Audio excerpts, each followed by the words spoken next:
Hello friends, welcome back to the new video guys. In this video guys, I am going to show you guys how to customize font size setting in our Tecno phone. Means guys, text size guys, you want to customize yourself guys, you want to set yourself.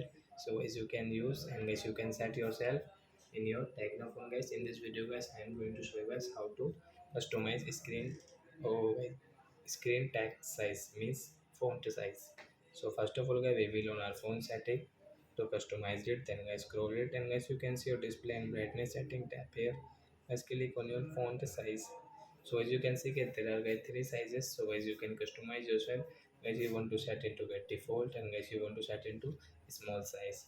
So guys you can customize from here guys, and guys you can use guys this right side A and left side A to customize it.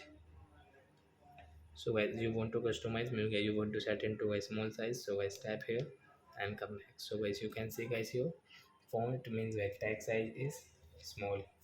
So like that guys you can customize your text size means font size in your Tecno phone. So I hope friends you have understood how to customize. So that's it guys, thanks for watching our video guys. Now we will meet on next video guys with new topic. Before going guys, please go and like my video, subscribe my channel. Bye bye friends.